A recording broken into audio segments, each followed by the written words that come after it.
AstroCass back. Yay!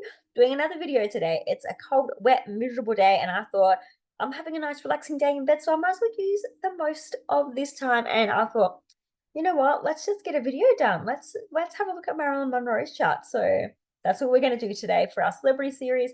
I'm going to have a look at her chart through the lens of astrology, and we are just going to see what kind of comes up. I know so many people have already done her chart, but I find her so fascinating. So I kind of just wanted to do my own perspective on her chart and what I kind of see through the lens of astrology. I'm Cassie, as always. Please like and subscribe to my channel. I really appreciate you guys helping me grow my channel.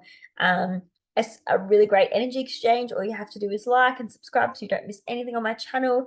And that would really help me be able to do this more full time. I also do astrology readings, so all my information is linked below if you want to reach out for a reading.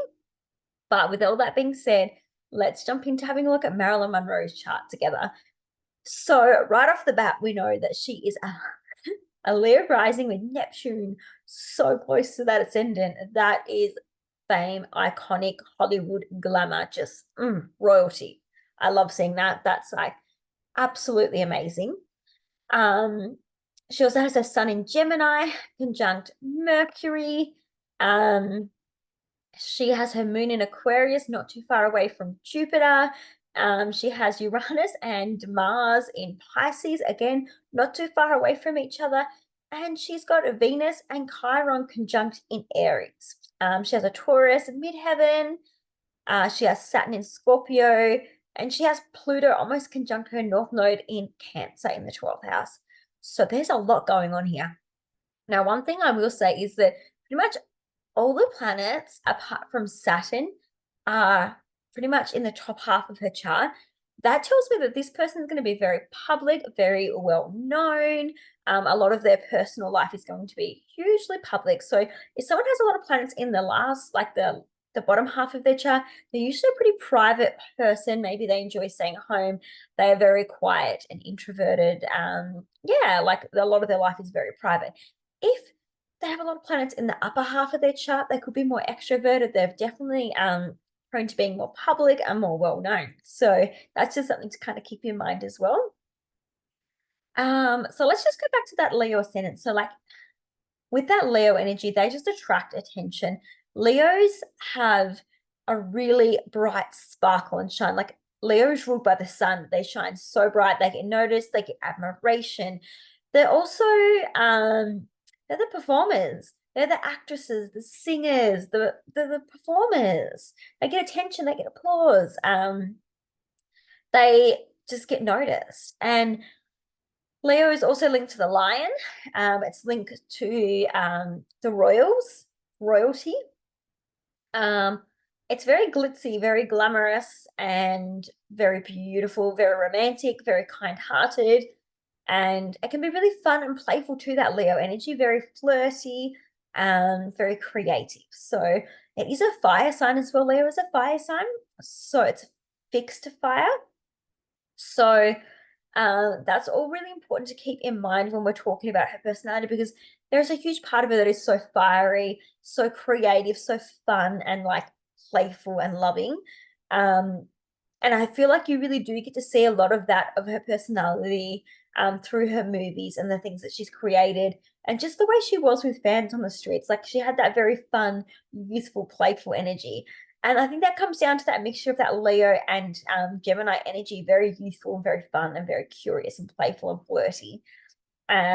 So the other thing that stood out is what I mentioned before was Neptune on the ascendant. And Neptune is the planet of illusions, delusions, fantasy, spirituality. It's very creative planet as well. It's also linked to like Hollywood and glamour and film. It's linked to people having that Neptune in the first house tend to be the people that have things projected onto them, like their image, like people project onto that person, like project who they should be and project this kind of image of, you know, what they want that person to be. So there's usually a lot of that energy when that happens. They tend to be very mystical and mysterious because of that Neptune there. there tends to be a lack of boundaries around a person's body with Neptune there as well. So Neptune really struggles with boundaries. It's very, doesn't really have boundaries. It's very much all encompassing. But as I said, it is a very beautiful, sensitive planet as well, full of like creativity and fantasy, which can be used really well if it has good aspects to it. Sadly, hers has a square from Saturn, which is quite challenging, but you know, it's also got that opposition to her moon, which again is really challenging as well. And I feel like that comes down to the fact that people just projected so much onto her being like a beauty icon and a sex symbol. So I feel like that was really probably challenging for her.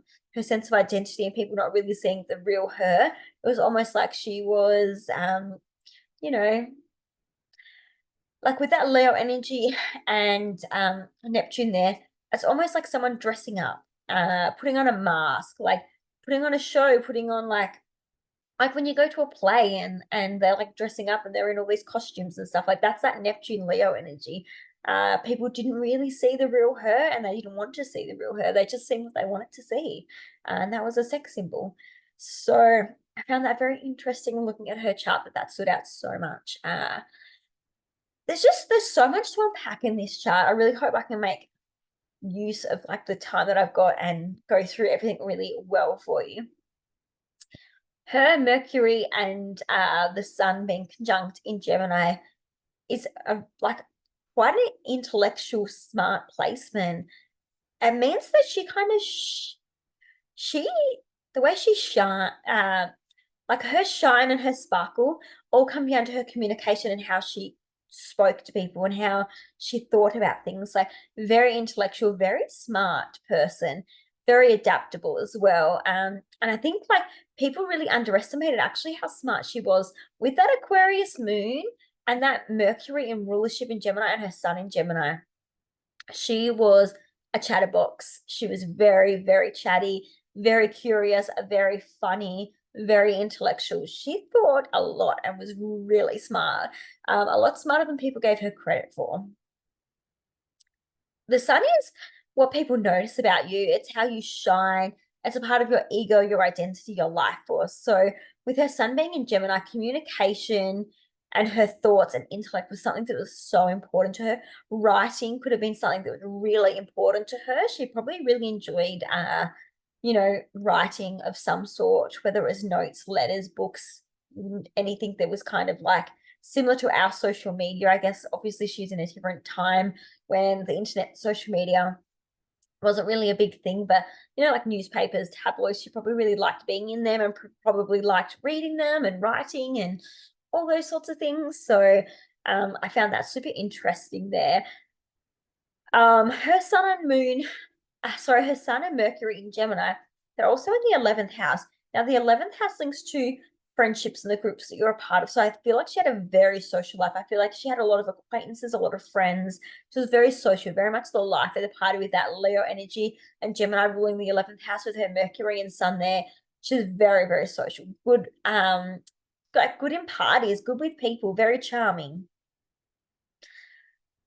The other aspect that stood out to me to her sun is that it does send a really nice sextile to her ascendant, which means her identity and how she shone, how like you know what people noticed about her, the way she was shining.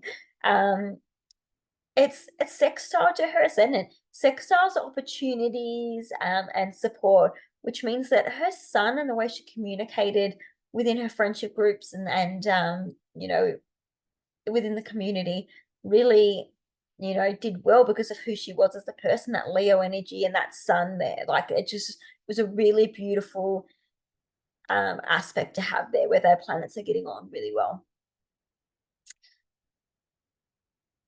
So let's move on to talking about her moon. So her moon conjunct Jupiter.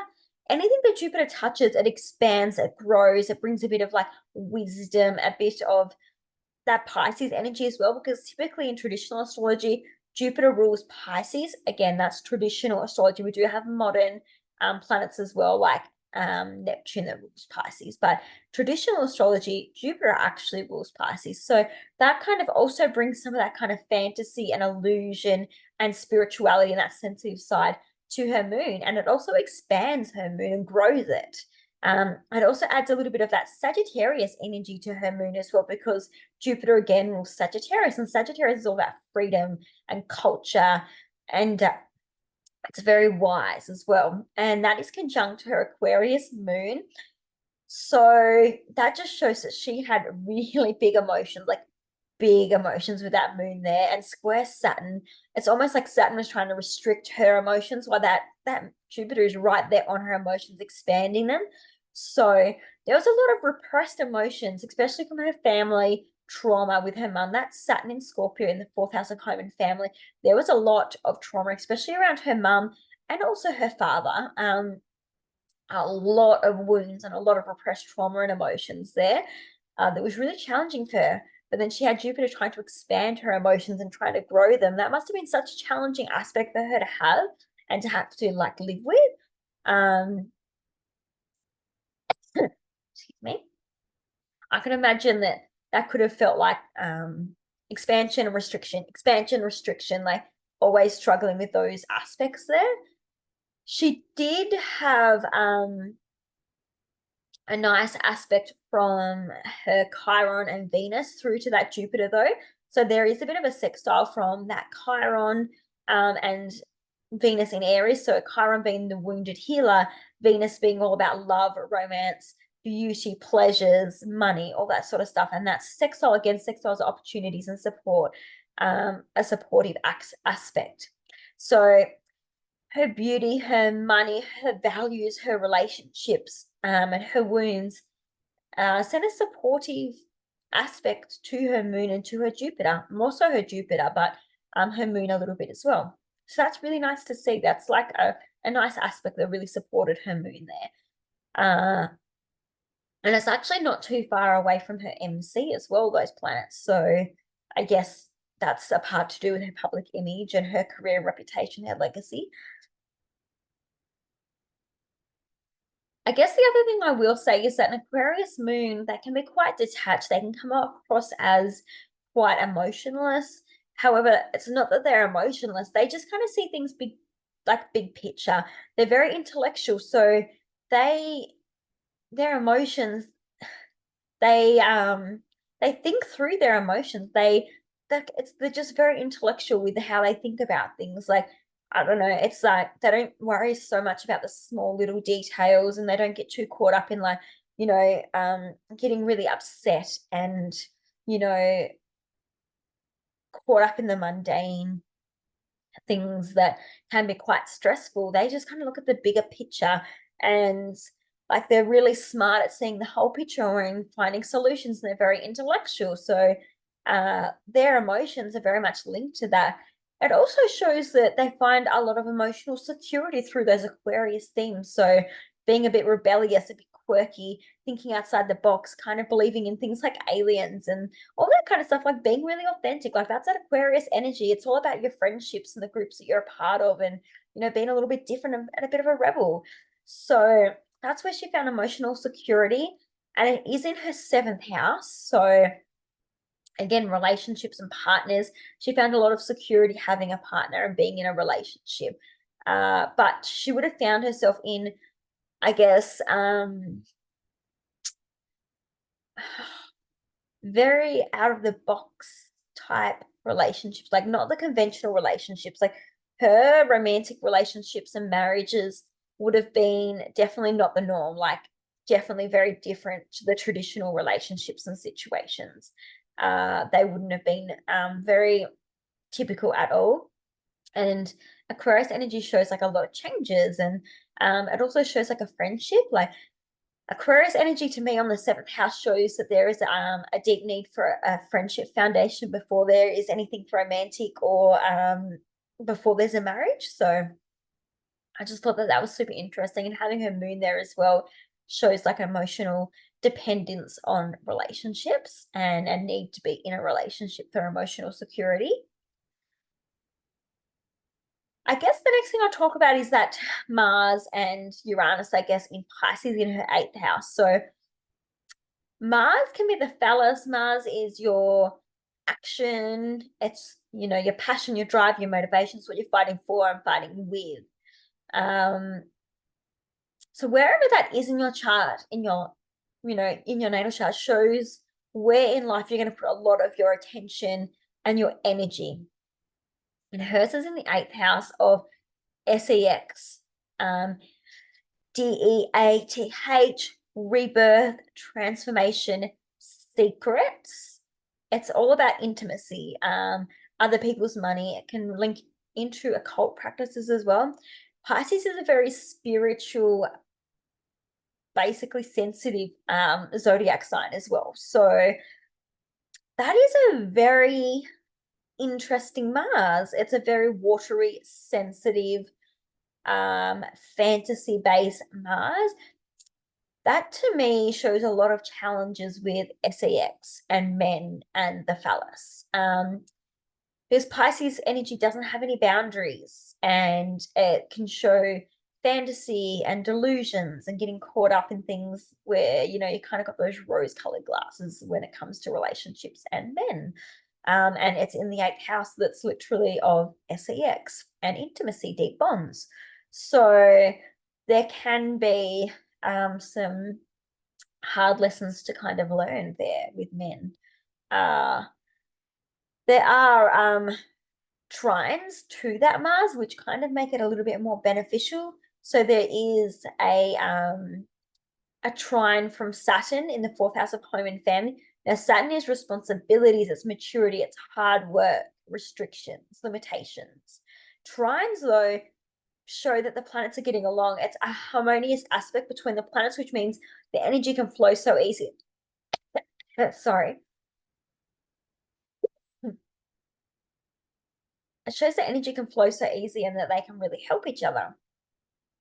And then you've also got Pluto that's in Cancer with her North Node that's also sending a trine to that Mars. So that Pluto and North Node that's in Cancer in her 12th house, that shows that there was a lot of trauma that happened to her behind the scenes that nobody knew about, that she maybe even unconsciously held on to, but like pushed it aside. There was a part of her destiny, and it's all around her family because it's Cancer. It's her home and family. There's trauma from her home and family that no one knew about, and that maybe she even kind of tried to forget about, tried to push out of her mind, that somehow also helped that Mars energy, helped her motivation. Because both that Saturn and Pluto are setting a trine. So that's very, very interesting, because Saturn can also be about authority, and then Pluto can be about power and control. And both of those are trining her Mars. So that's kind of putting a lot of energy and a lot of power to her Mars there. And a lot of power through sex and, I guess hidden things that are very taboo, things that don't get seen. And it does link into her family somehow. So this shows me that there could have been some kind of essay or even track. I don't want to fully say the word because I don't want to get banned on it.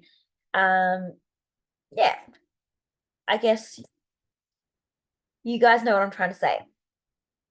Essay, and when you give somebody over to somebody else, read between the lines, guys. I'm sure you know what I mean. I just don't want to get banned on here, or also want to be careful if I have any younger people watching my videos.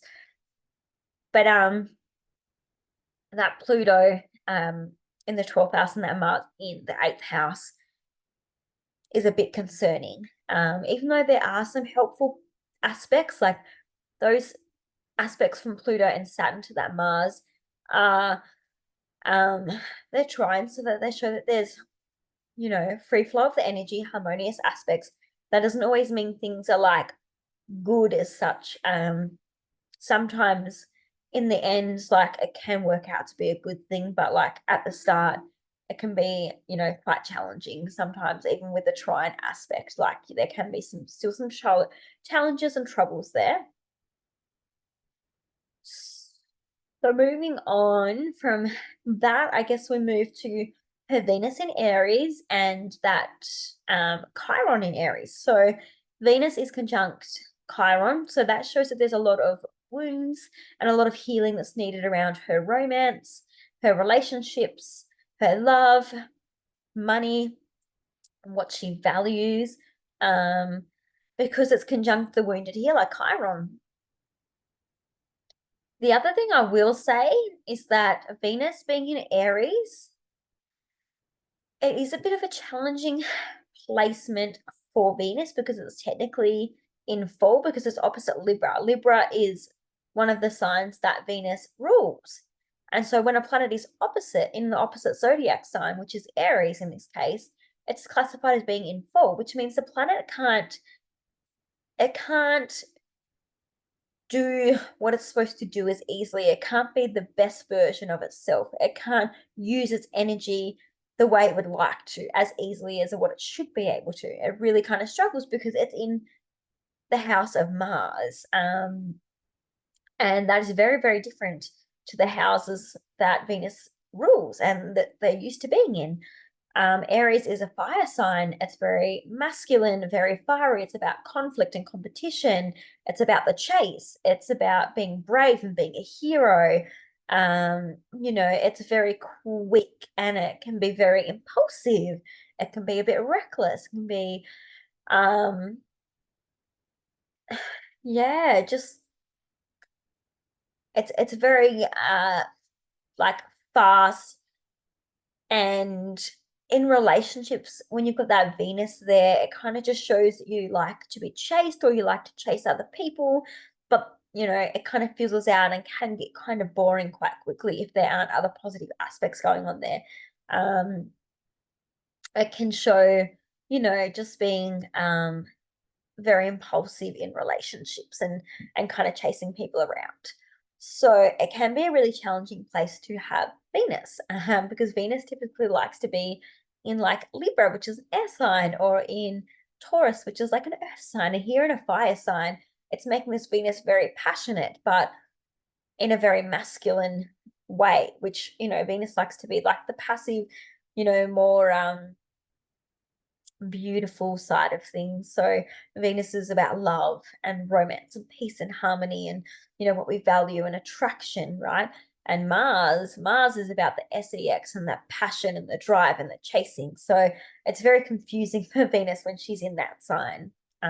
So I just thought that was very interesting because if you look at all of her relationships and like her dating like sports, you know, like a sports star and bits and pieces like that, I'm sure she enjoyed people chasing after her. She was very famous. She was a bit of a sex icon.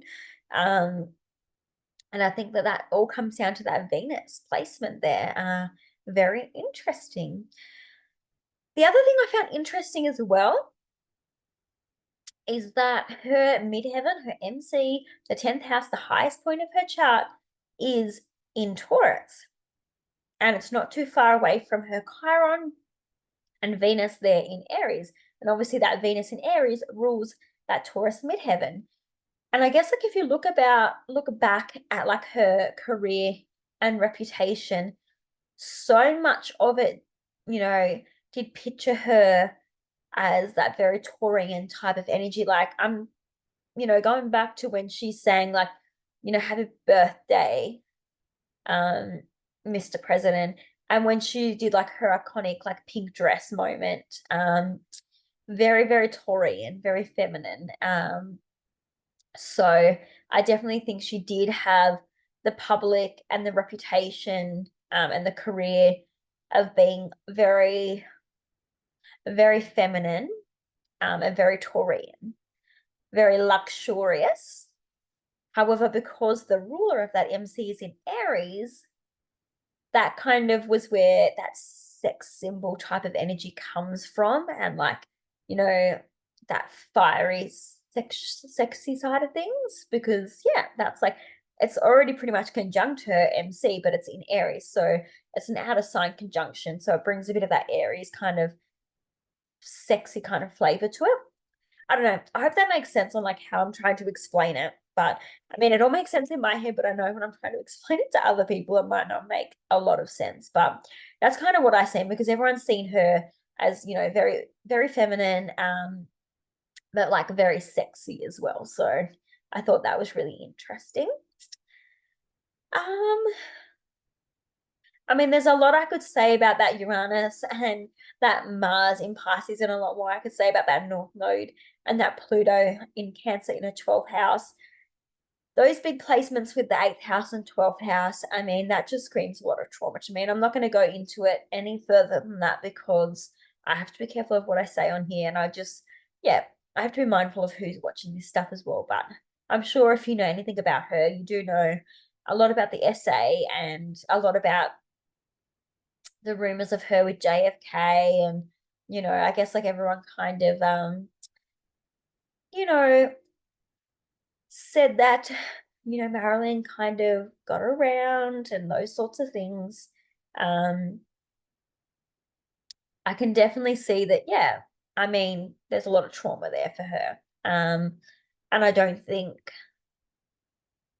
that she was necessarily in control a lot of those actions because I feel like she was exposed and had things done to her at such a young age, especially SA, and that would have altered and changed her brain chemistry and changed what she thought was acceptable treatment from men, and it would have changed her perspective of relationships and what she's worth. So, although, you know, I think maybe she might have been involved in some situations that probably weren't overly great and she might have put herself in those situations. I still don't really think it's entirely you know, fair of how people kind of spoke about her. And I do think that there was probably a lot of situations that she didn't want things to happen to her and they did happen to her. So yeah, I think there's a lot there to unpack. Definitely a lot of trauma with her mother as well, with that Saturn in the 4th house. Her mother and father, definitely big issues there with her parents. But that's kind of what really stood out to me. I guess if we have a look at her 12th house, one other thing I will say is that because Cancer's on her 12th house and the 12th house links to like the self-undoing and it links to the 12th house can link to your hidden enemies. I feel like her mother was definitely a hidden enemy of hers and probably did some really horrible things to her, or allowed horrible things to happen to her. I also think having a family and having children um, was her self-undoing, and I think it was something that she wanted more than anything in the world was to be a mother. And I also think it was part of, you know, her undoing. And with the North Node there, it shows that she was, you know, her life purpose and her destiny was really to kind of find power through having a family and through having children. But just because you've got your North Node there doesn't mean you're always going to reach your life destiny, your life purpose. It's something that you really want to achieve, but you really have to work on life's lessons to get there. And she was pregnant a few times, I think, but one of the more noticeable times, I believe she got quite far along in her pregnancy and had a pretty serious miscarriage. And there's actually film footage of her coming out of the hospital after a miscarriage and all this stuff. And people were just saying like, oh, it was a miscarriage, but she like full on gave birth to like a full baby. Obviously, it was not alive, but they filmed her coming out of the hospital and she had to put on a fake smile and she had to smile with all these people shoving cameras and videos and like film cameras and stuff in her face. Like, could you imagine? Like that was the one thing she wanted more than anything in the world. And she had absolutely no privacy. And it's one of the most awful things you can go through. It just blows my mind. But that kind of stood out to me as well. But yeah, the North Node as well. North Node in Cancer is your destiny, your life purpose. As I said, it's in Cancer energy and it's in the 12th house. So that is healing. She was destined to try and heal family wounds, family karma, destined to try and have children. Her destiny, her life purpose was a lot to do with her family. Yeah. So her North Node is in Cancer, which means her South Node would have been in Capricorn. So the things that she had to leave behind were that Capricorn energy. to do with like work. That's to do with like work and like, you know, her career and reputation. I honestly really feel like she would have been in, I don't know, in a completely different situation if she hadn't become famous, if she had just found somebody, settled down, had children, and wasn't like a massive icon. I guess I know that sounds so cliche because, like, obviously, if anyone didn't become famous, their life would be so different. But I really think like she was supposed to get married, have children, and you know, settle down that way, not chase after that Capricorn energy where you kind of you build a big business, you build an empire. It's all about your career, reputation, and money. So I feel like that's kind of like where her soul kind of got a bit muddled up and a bit stuck. But that's just my view. I would love to hear your opinions and what you've seen because so many people have read this chart. There's so much to unpack here. I've kind of just done a really quick, brief kind of overview of like her chart just because it's super interesting, but I've tried to keep it kind of light and pretty simple and straightforward to follow along with. But let me know what else you kind of seen in her chart. Comment below. I would love to hear from you. Again, as always, if you guys could like and subscribe to my channel, I'd really appreciate that so much. It'll help my channel grow and I'll be able to check out some more movies and videos for you. Yeah, until the next one. Bye, guys.